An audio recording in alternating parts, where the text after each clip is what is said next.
Hello and welcome to the Power of Possibility. I'm Claire Ward, Chief Innovation Officer here at SPS, and I'm delighted to be joined by Debra Ward and Keith Seymour. And today we're going to be talking about the most important part of a modern workplace, and that's its people and their experience. But before we dive into the subject, I just wanted to give a little bit of background on Debs and Keith. Deb is a true entrepreneur, and she's an internationally recognised leader in culture, people and workplace experience. Her career spans 3 continents and began remarkably early when she launched her first business when she was just 16 years old. Her roots are definitely in 5-star hospitality and her high-profile restaurant management. She's backed by a degree in commerce. She has an MBA. She's qualified as an executive coach, also in workplace psychology and in digital marketing. And what's really interesting is Deb's the founder of yet another business, and that is Live, Love, Learn, where she gets to work with global organisations to help them create, nurture and project strong corporate cultures. This is really important in the context of what we're going to be talking about today. She's been an award-winning speaker, and I'm really delighted to welcome you, Debra. Keith and Debs are no strangers. They've worked together over many years, latterly at Mighty. But Keith is our solution director here at SPS, and he's built his career across workplace services, facilities management, records management, with senior experience, as I say, at organisations like ISS and indeed Mighty. I can say at SPS, he's known for his highly analytical approach to data-driven solutions, and is always keen to solve complex challenges. So I'm really, really happy to have Keith on the panel today. So, I would actually say you're also an active member of the Institute of Workplace and Facilities Management. So Keith sits on the many of the judging panels, so it's worth looking out for him on LinkedIn in future. So it's a great pleasure to have you both here. So back to today's topic, that's the modern workplace. But before we dive in, one of the things I've written down here is, let's be honest, the workplace isn't just an office today. It's anywhere that work happens. And I can say from my own expectation that the expectations have shifted since the pandemic. And people have higher expectations from the workplace, intuitive systems, technology that works, and an experience that supports them rather than slows them down. People no longer tolerate the handbrakes. And I think the other thing that's really interesting is the cost of the commute today. Cost of living's going up and people are feeling that. And often it's the people that they're expected to be in the office every day are often the ones that are on the lower salaries. So the workplace or the office has to earn its place in today's equation. And that's the kind of things I'd really like us to explore today when we start talking about the workplace experience and the importance of it.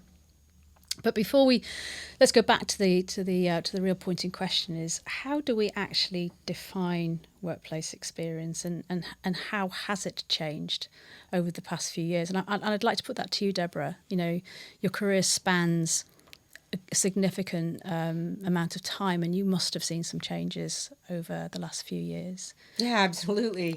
Thanks for that question. But It has really changed, and I think the clue is in the what you actually said, workplace and experience. Like, it's not just office, and it's not just the job, and so those two words themselves are unique to today's world. We didn't have those before, and you think of the battery farming of desks where you just had row after row after row, and people just showed up, and it was more.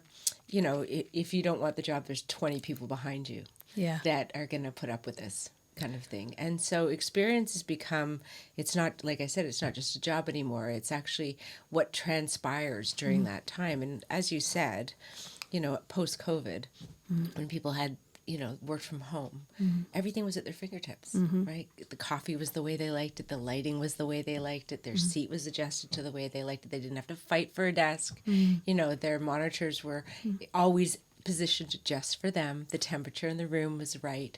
They could have as many or little plants as they wanted. And I think that, then having to come in and be dictated to as to what your environment looks like, I think has shocked a lot of people. And as you said, the commute is expensive and we do have to earn it. And, Leaseman put out a great survey. They have the Leaseman Index, which actually is a subjective monitor of how productive you are in your work environment. So they ask you how good it is and then how important it is to your productivity. I'm just going to hold you there. Some really interesting things to unpack there. So the two things that struck me there. Firstly, the workforce has agency now. Absolutely. Because it's demonstrated that actually work doesn't have to take place in one environment. And so that the power has shifted. And the second thing then that strikes me is one size no longer fits all. And that we've got people have created their own micro workplaces. That must be a real challenge for anybody who's in workplace planning to now deal with. Yeah, absolutely. Especially as you start to infer some of the things you then went on to talk about. Well, the Leaseman Index not only so they had that index before COVID, and then they started to do the home index. So they measured your home environment and your productivity, and they compared it to actually what was going on prior to COVID.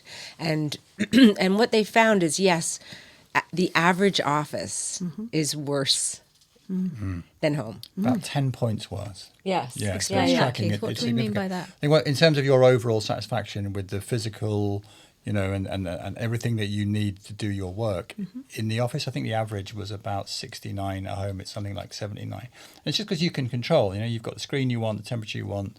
You can do your focus work. You can have the privacy that you need for calls. And when you come into the office, there is that trade-off, isn't it?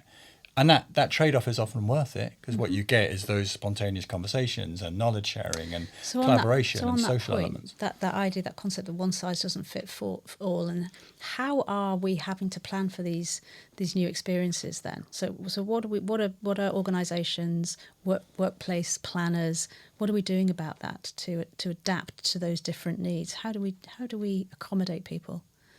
Well, Gensler did a study that said that 80% of employees felt that having the different types of spaces it created more productivity in the workplace. Okay. And that's really significant because before you got the one size fits all, here's what we are doing for you, take it or leave it. And now what we see, a lot of big organizations and companies that really are focusing on employee experience are creating spaces, as Keith said, that are adapted for the types of work you do. So you'll have a concentration space, you'll have a collaboration space, you'll have a celebration space, you'll have a connected space, you'll have a correspondence space. And so you can go to the right space for that work. Like I know for myself, if I'm reading a contract, A, it has to be first thing in the morning, and B, it has to be very quiet. So I can't be in a open plan area to look at a contract. So I can pick up and move. And I think that's why the home had been so successful, is because you can be in your office, or if you're reading a document, you might flake out on the couch and read your document there. And I think what we're doing is kind of learning from that as organizations and creating spaces that actually have that flexibility and or variety that people are looking for. Yeah, exactly. I think in terms of how knowledgeable we are about activity-based working, like we've all learned what works for us.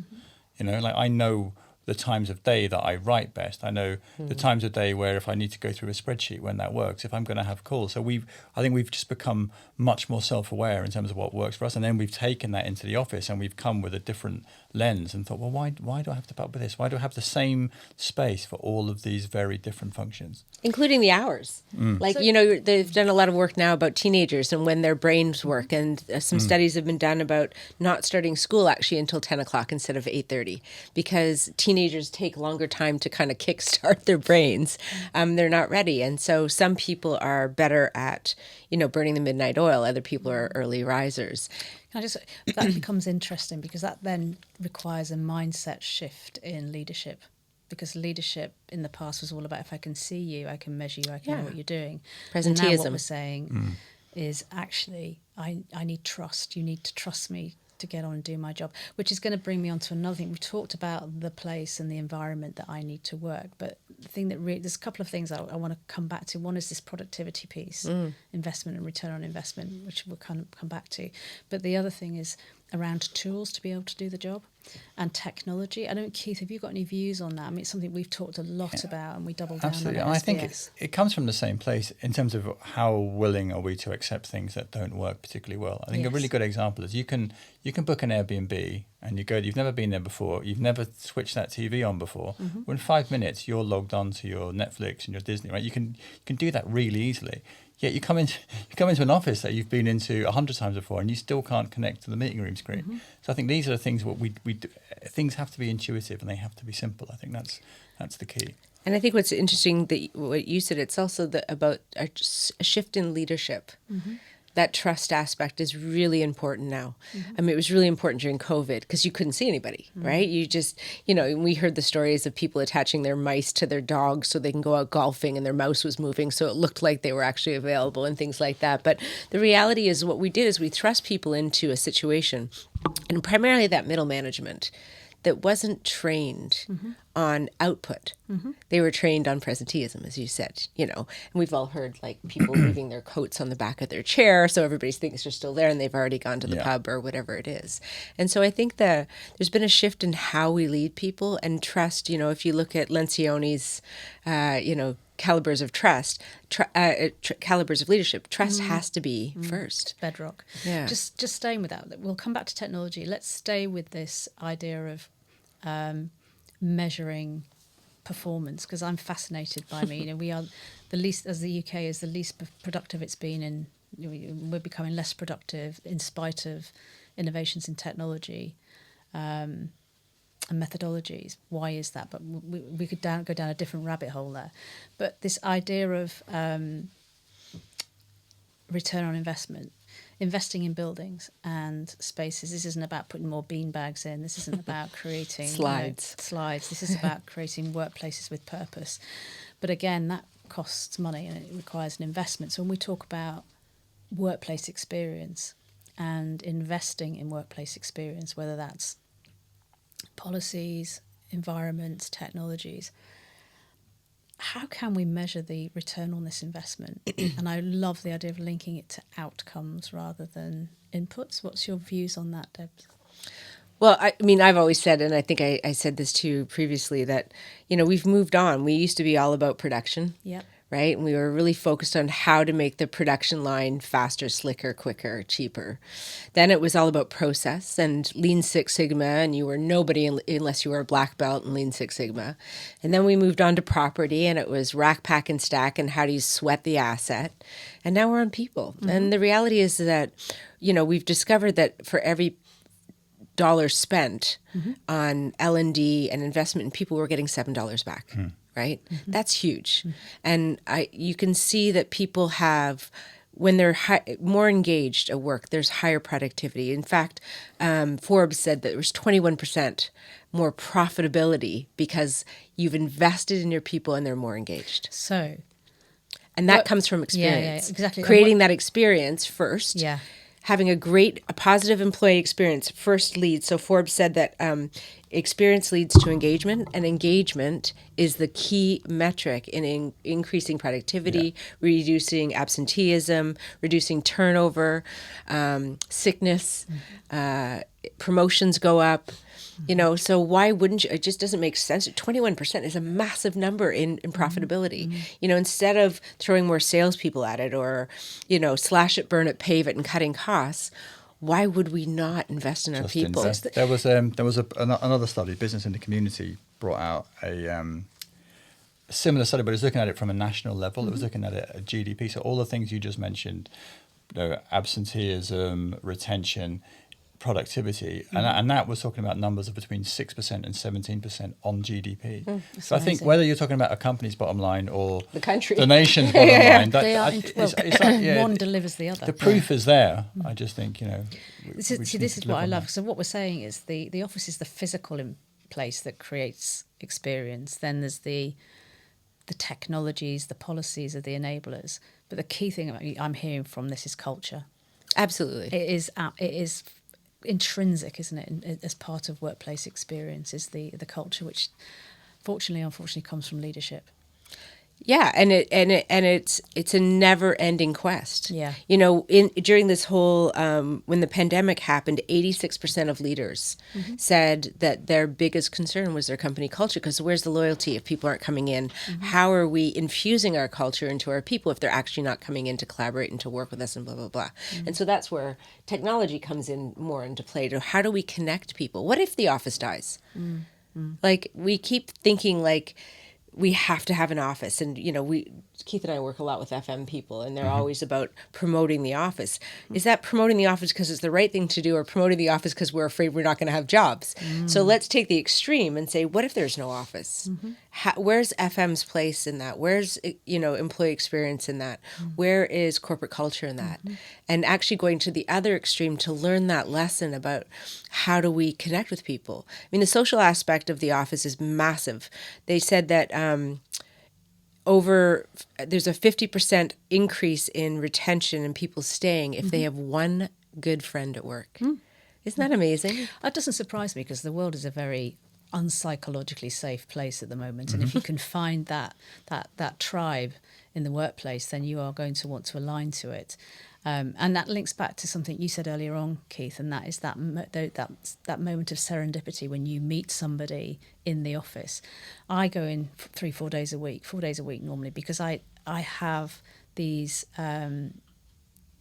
unplanned, unintentional meetings and conversations, and it moves my projects, my work much faster, much further, and it's a deeper experience. And what's interesting is good design enables that. Yes. Right? Putting a restaurant, the staff restaurant in the middle of a building, Yeah. right? Where people have to come together. Yeah. When we look at dead spaces, you know, if we look at sensors and stuff, and we look at the red zones and where people are congregating, where they're not, it's like they're often around coffee machines, right? That's where, or collaborative spaces, or kind of relaxed spaces where people can just sit and chat. And so when we look at dead zones, it's like, what's missing from that to create those serendipitous relationships and moments? Interesting. I'm going to come back to technology. And I'll come to you, Keith, on that. How have you seen technology accelerate in the last couple of years and as an enabler? I think huge. I mean, if I look back 10 years ago, all of the FM companies had kind of identikit marketing videos showing somebody coming into the office with their phone, having, you know, through the barriers, being told that their coffee is waiting in their room and it's 19 degrees in the room and their host is on the way, right?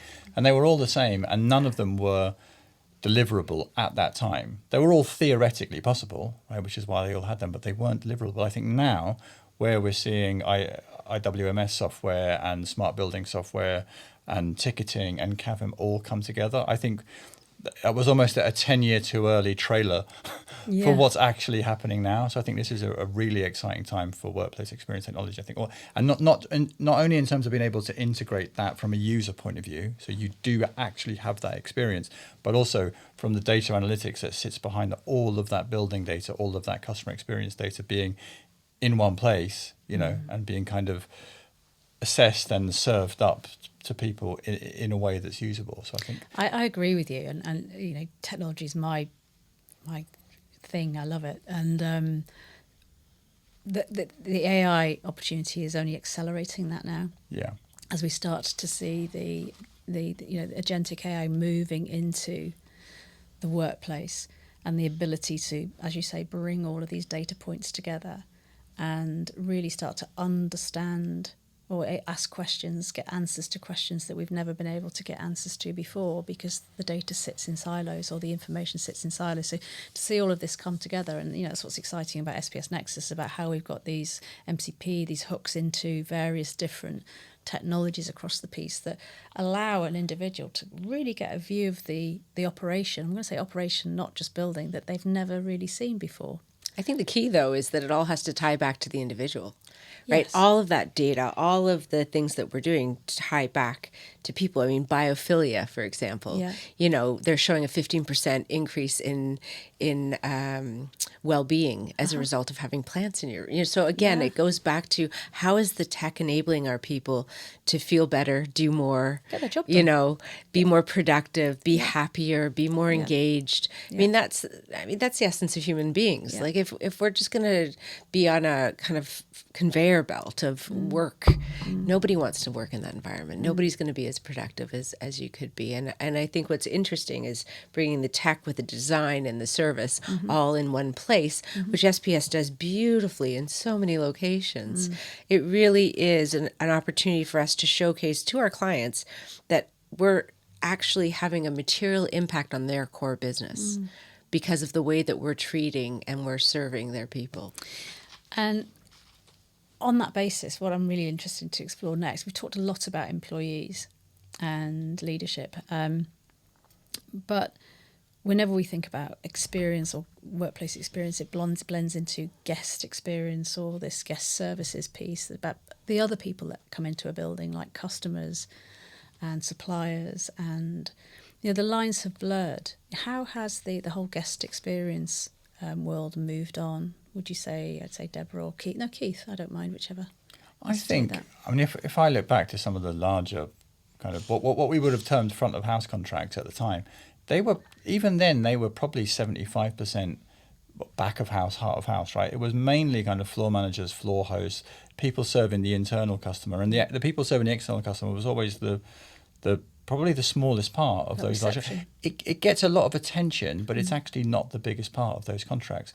But it's incredibly important, right? Because the people who are running those desks, running your events, answering the phones, they are literally the first point of contact for your guests. So they have, from an FM point of view, they have a much kind of higher degree of interaction with the guests and much more ability to impact that person's perception of the overall company. Which is huge because if you look at things like the war for talent, right? And you look at some of the tech companies or some of the big four consultancy companies, they're fighting for the top talent. And so if somebody comes in and they're not treated properly or they're not welcomed or they're not made to feel relaxed and they're coming in for an interview, and they go somewhere else and they're treated beautifully.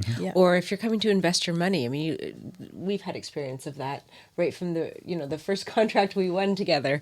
And it was really what sold it to them was that when somebody with a high net worth comes in and they have a choice of where to put their money and they're treated with dignity and respect and warmth and caring, then you're going to choose that firm over somebody else who treats you like a number or, a cog in the wheel. That's really encouraging to hear. So what we're saying is the role that director of first impressions, and it's that role is being elevated. Of course. And actually it's risk management, isn't it? Absolutely. It is. And I think there's 3 jobs to be done, isn't there? There's the job to be done in the eye of the partner or the lead, the senior leadership team. There's the job to be done in front of the employee, and then there's the visitor and there's the guest, the VIP guest that comes in, and the flex that those individuals that are welcoming those cohorts in has to be quite huge, and therefore the training and the investment in those people should not be underestimated. Absolutely. Training is key. Training is, we're not, an experience in particular, we have in SPS we do a raft of things, but in the experience realm in which we do, we're not producing anything tangible. We're not producing anything physical. What we're leaving with people with is an experience. And the only way to capitalize on that and make sure it's a great one is through learning and development and by showcasing the very best of how people should feel. I mean, Maya Angelou, famous quote, people may forget who you are. I love this one. They may forget what you do, but they're never going to forget the way you make them feel. Yeah. And that's about emotional intelligence, right? That's about EQ over IQ and being able to read a room, read somebody who's in a hurry, somebody who's nervous because they've got they're about to go through an interview for a big job, somebody who's flown in from overseas as a top client and wants to freshen up first, or somebody who's coming in to pitch a product. I mean, being able to read that is really an intuitive and empathetic way to read a room and to understand. And important. And super important, because you have to be able to adjust, as you said, the raft of what we're doing with those people, clients, colleagues, companies, communities we serve, is really important to be able to make sure you hit the right mark. And on that note, Keith, you mentioned that you've seen that the way that we call them the contracts, but the services have changed. So, this front of house, and actually the majority of the work takes place on the floors. So we talked about these internal customers, the ambassadors. I'm intrigued as to see how that's changed, because in my view, it's not, you don't want more smiles, you want more smarts. Yeah. And how the profile of those individuals has changed over time, certainly in some of the big contracts that you've been working on recently. Just to be clear, smarts and smiles aren't mutually exclusive. Yeah, I know. Sorry.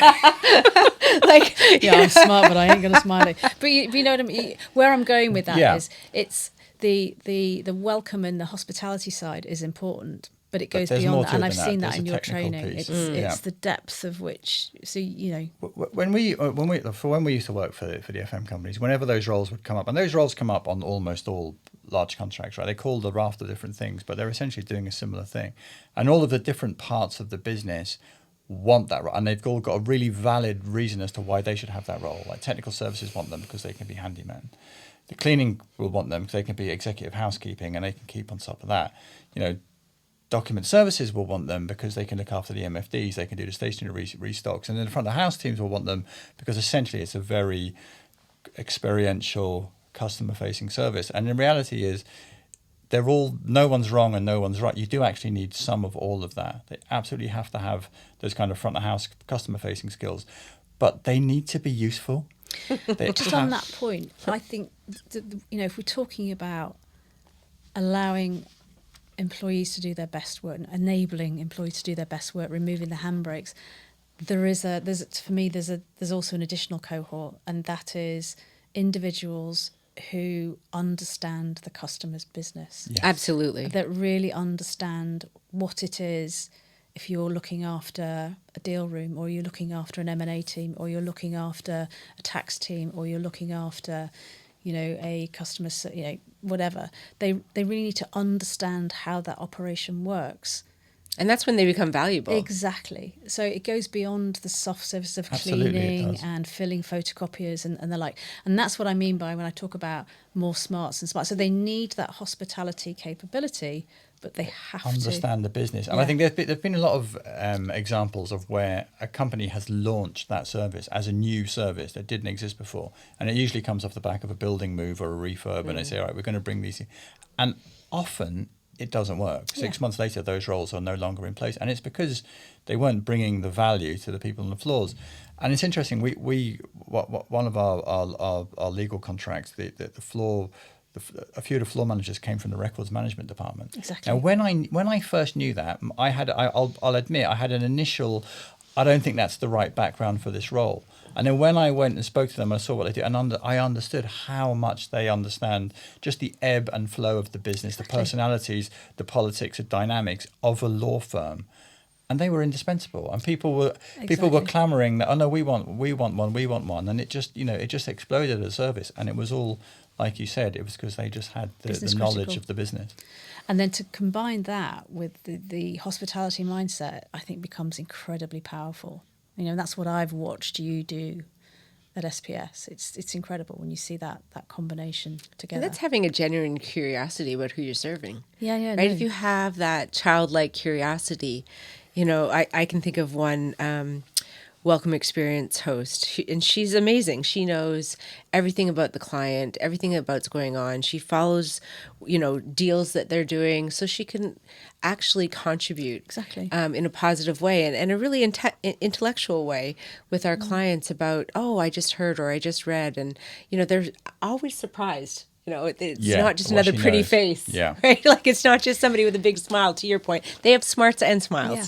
And I think what's interesting as well, when you start talking about people and this contribution, the value add, In a world where AI is gaining momentum and there's real concern around the future workforce, the impact it's going to have on jobs, on roles, what I'm hearing here really is that the value add is around relationships and engagement and in-person experiences that really, and human judgment, which then takes me on to talent and skill. So there's a real authenticity. So we're starting to see this shift in the jobs that people do. So how do we attract and then retain this talent that we describe so eloquently? I mean, in your experience over the years, finding them is one thing, training them and keeping them. How do we go about that? I don't think it's changed. I mean, you and I have hired thousands of people over the years, and it's the same thing. You don't hire for skill. That's easily trained, right? And now with AI, knowledge and intelligence isn't even that required because you click it into ChatGPT or, Claude or whatever, and you get back the answer. It's about human beings. It's about relationships. It's about authenticity. And if you look at some of the big tech firms right now, or Amazon or Meta, they're hiring storytellers because what they're seeing, and you and I have commented about this the other day, is that we're seeing is that when we get responses back from people who use AI, it's very generic. It's very samey. It's not authentic, and there's no feeling to, how people make you feel. And so they're hiring people who are great storytellers and who can connect on an emotional level with other people. People want to be seen. They want to be heard. So that's how we identify them. We hire them. How do you keep people who are genuinely creative? Wear their heart on the sleeve. Probably more sensitive because they have to be because of emotional intelligence. How do you keep individuals like that engaged and retain them? I think you have to have a culture of internal promotions. I think if you look at, I was looking at how things are outsourced. If you take the legal sector, for example, I think only 40% of front of house, 40% of firms outsource their front of house, whereas 95% will outsource cleaning and M&E. And I think what you've got there is you've got really talented people who've got all those skills we just talked about earlier, really computer literate, resilience, problem solving, teamwork, communication, all of these skills that will succeed anywhere. But there's this immediate ceiling, when you're in an in-house role in that position. So I think one of the benefits of outsourcing when we do so is when they come, they can really fly in terms of their career, in terms of them being able to develop. I mean, we've seen people come from roles like that into divisional managing directors, account directors, like really senior roles. And it's because they have a huge amount of soft skills that they bring with them. And they're given the opportunity to develop them. And so, again, in-house, you can only go so far. But when you outsource, and you outsource to a company who specializes in this, like SBS does, it's really, you can see all the career path, right? I mean, CIPD says getting them's easy. It's retaining them that is key. And actually learning and development and reward and recognition and being seen is what keeps people. And that, that's all about, again, going back to your culture, reward and recognition, right? And whether that's just a simple thank you, a handwritten card, or an award that has a monetary value, it's actually rewarding people for their greatness and seeing them for what they do, giving them an opportunity to grow, right? Giving people an opportunity, not just within your own firm. And real leaders, I always say this, I always say that if you look after the employee, you may win or you may lose. But if you look after the human being, you're going to win every time. So even if somebody is not happy where they are in your firm or in your particular building, saying, okay, what do you want? And how do we make that happen for you? That person's going to fly and they're going to remember you. I mean, a lot of our team members now, our old team members are now clients of ours. So, that's amazing. It's true. I mean, that's one of the reasons I joined SPS. I found my tribe, and I love the fact that we've got low churn, but we see people fly. I mean, our CEO was started, within an account. He was an account manager. And in fact, most of my colleagues on the leadership team came up through the business. And we're starting to see that, especially we're starting to see many more women moving into management roles. It's wonderful to see. And I think there is that opportunity, and we do see it, where people move from client to client. Yeah. And they bring the experience with them along the way. So I really I do see that, and I do hear that. And it's a big step. Like it takes a lot of bravery to leave, a client you've been with for years, and you're not leaving the company. You're going to another client, but it still takes to step out of that kind of comfort zone, familiarity zone, into a different contract with a different set of skills. But so you've got to be able to support the person through that, and make sure that they're going to be successful when they do. And I always say to people, do you want to have the same experience 20 times, or do you want to have 20 different experiences? Because life is short, right? Indeed. And so why not have those growth opportunities where you can go and these skills are transferable.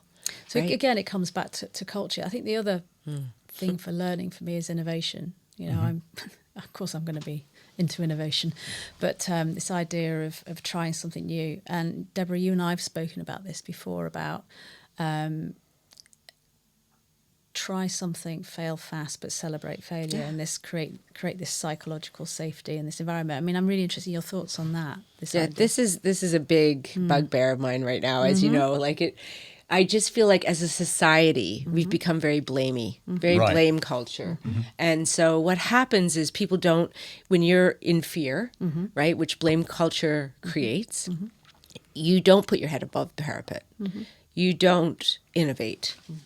You are afraid of trying something and taking risks, because if I fail, somebody's going to point it out and I'm going to get chastised and blah, blah, blah.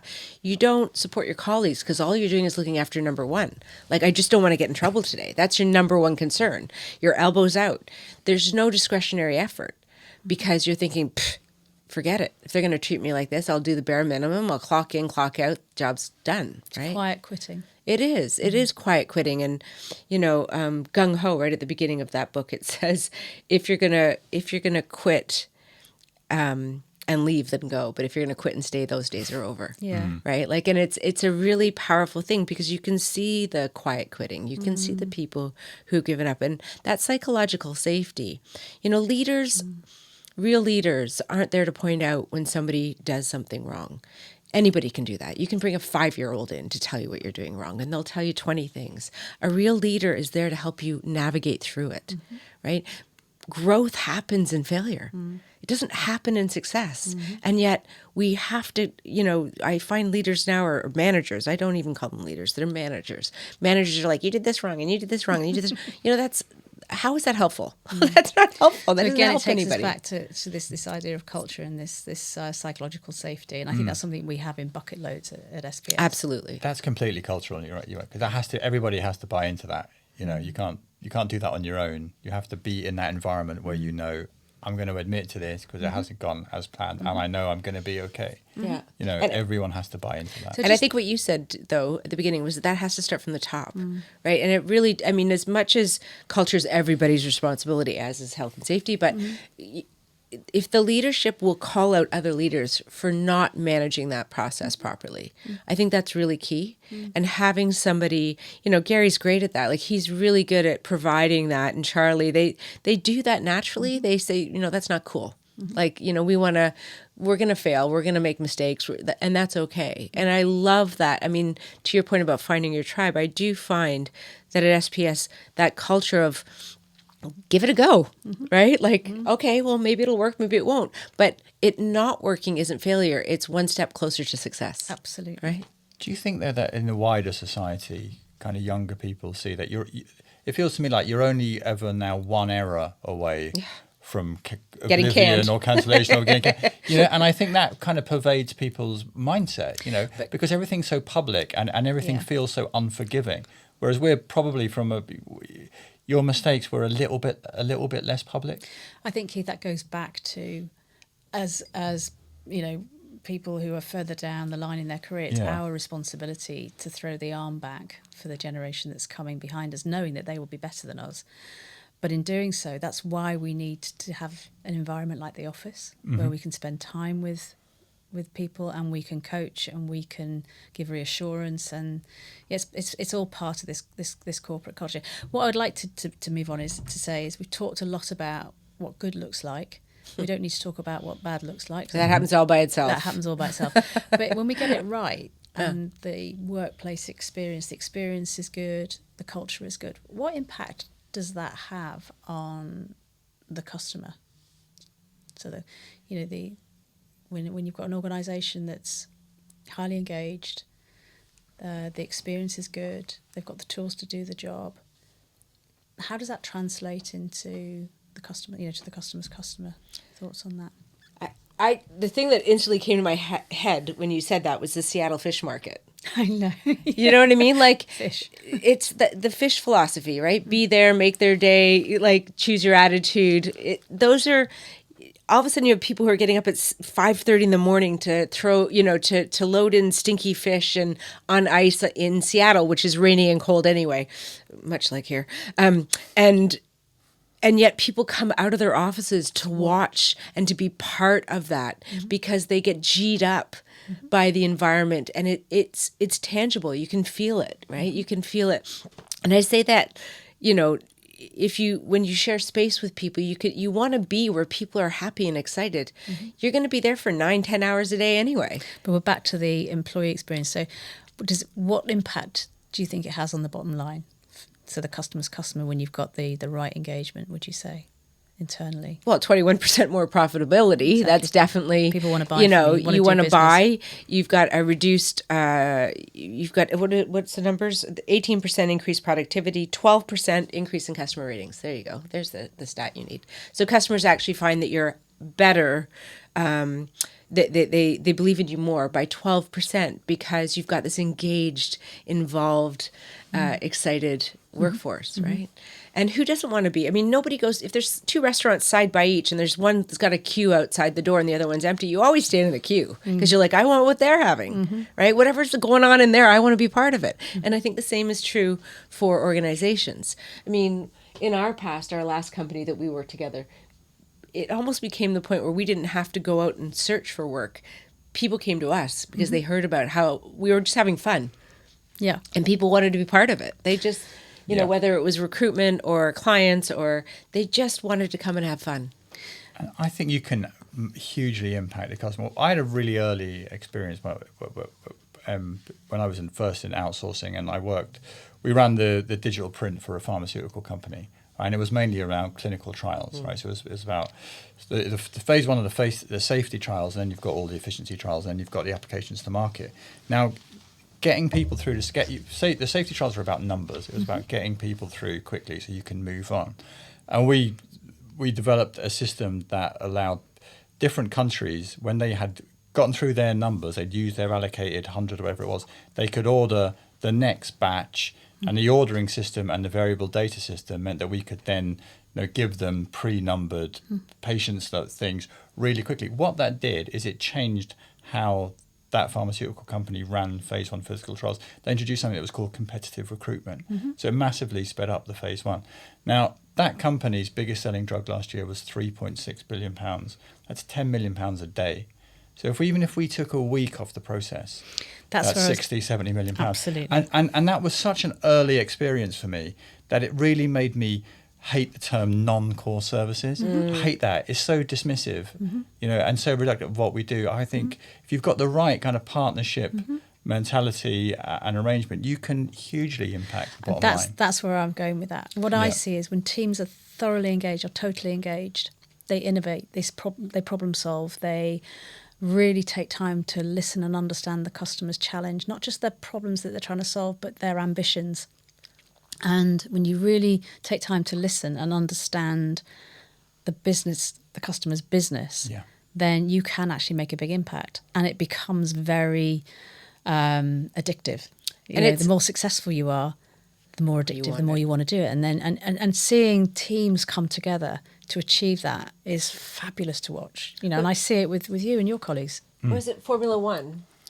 When they did that whole thing and they found out that, you know, people in the shop, with designing the cars and fixing whatever it is, I'm not a car person, but, you know, doing all these things. And they said, well, what do you think of the race? They said, oh, we don't watch the race. And he said, what do you mean you don't? Yeah, they were just into that bit, yeah. They were just doing that piece. Yeah. It was at the IWFM conference. It may have been. And he spoke And so what they did is they changed the entire.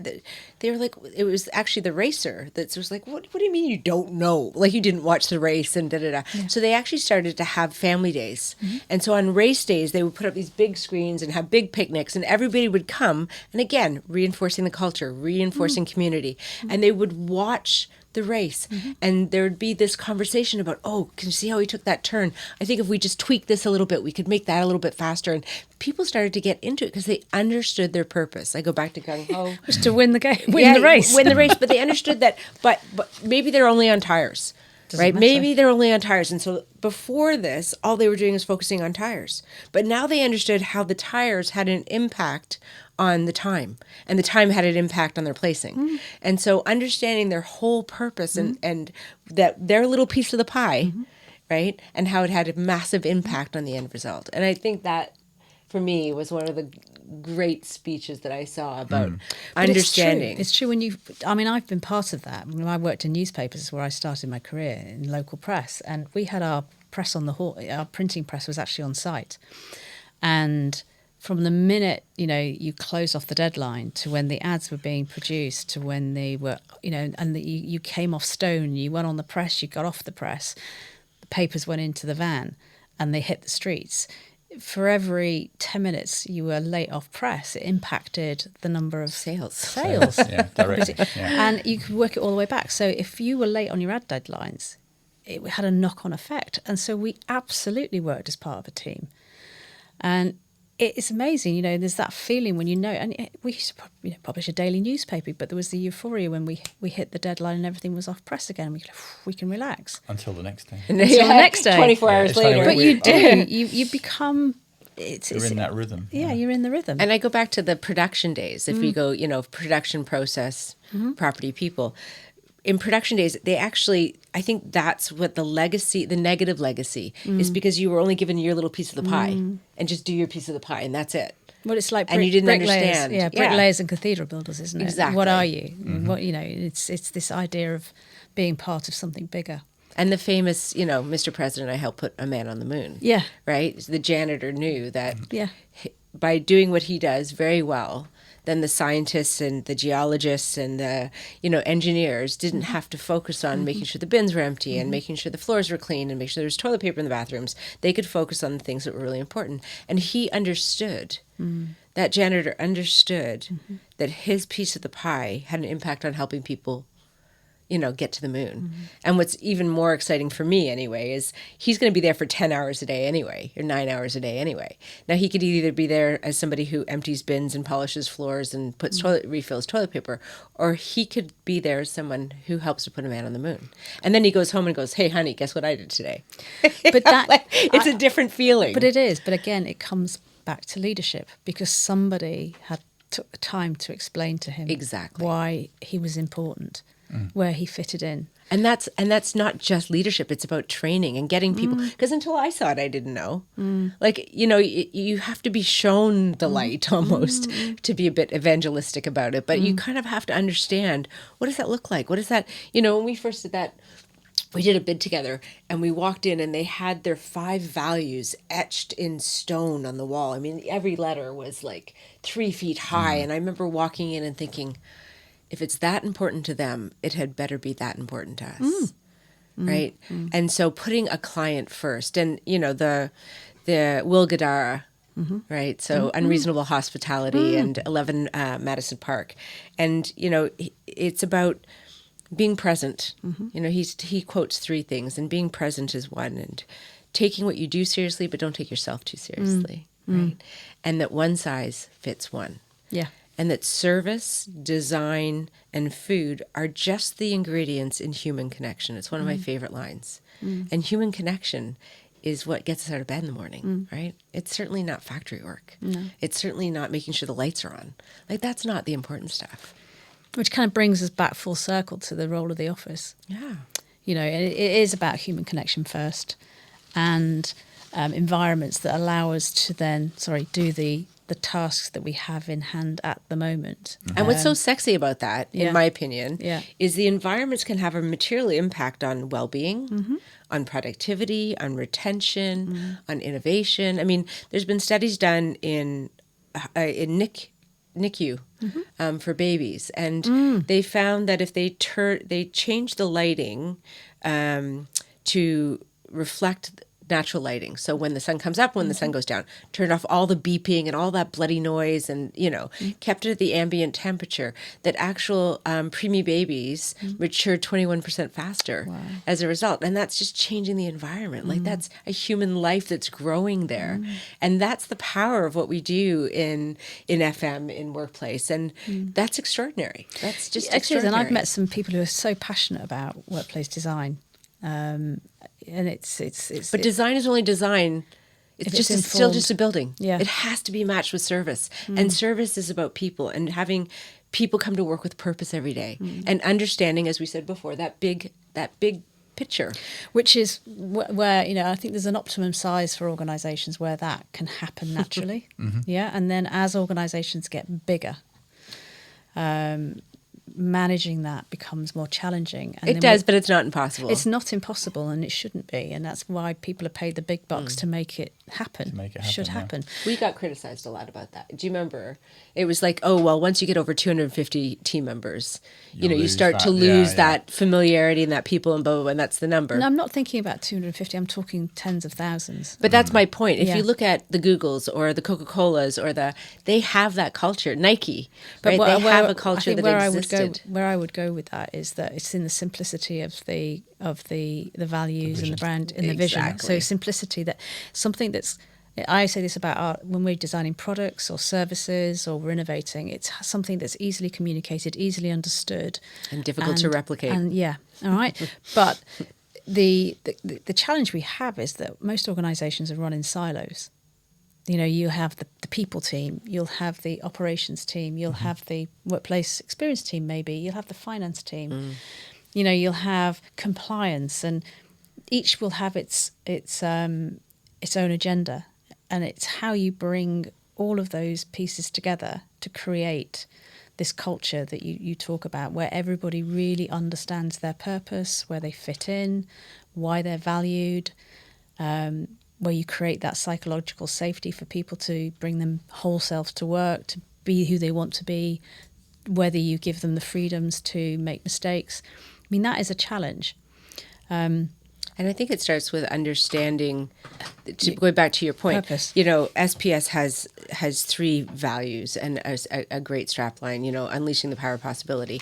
And our 3 values are very simple and understood by everybody. It's not like only the people who go to Harvard can understand our values. It's client first, deliver excellence, innovative thinking. And once you can sew those into your everyday and your decisions are made based on those values, and it becomes the criteria by which you measure yourself. And if every single member, and to your point, it's simple, right? It's not these long paragraphs that people sound like they swallowed a dictionary and marketing's gotten a hold of it. Sorry, Dan. But you know what I mean? Like, it's very simple. And I love that about what we do, because every single person can see themselves in that. And that's key, is understanding their place in the big picture. Keith, do you have any final thoughts on that? There's an awful lot to unpack. Huge amount to unpack. Yeah. Yeah. I think it's, in terms of workplace experience, I think it's really good to see that become front and center. I think when we first worked together, we were kind of seen as a bit of an outlier, quite maverick. Why do they have the overheads? Why do they need that many trainers? Why do they need an internal comms person? And we weren't invited, particularly on like the big transformational bits. We weren't really part of it. And then over the time, we became central to it. And if you look now, the messaging around the whole FM industry is about workplace experience. And that's great to see. But at the same time, FM and workplace experience are not the same, and we mustn't dilute the message. If we're gonna keep that messaging, we have to also invest in the structures and the things you need to make that happen, and to give people the skills, and the confidence they need to deliver that to customers. Yeah, I genuinely feel it's a very exciting time. It's a very exciting topic. This idea about creating environments where people are allowed to thrive, be their best, feel a sense of purpose and enjoy coming to work. And some of the things I've learnt from working with you, Deborah, over the last 6 months or so are, it's brilliant to see. So I just want to thank you both very, Thanks, very Claire. much for your Thank time you so today much. and It was talking so fun. passionately about this subject. We're so lucky to have you in the business, and great conversation. Thank you. Thank you. Thank you.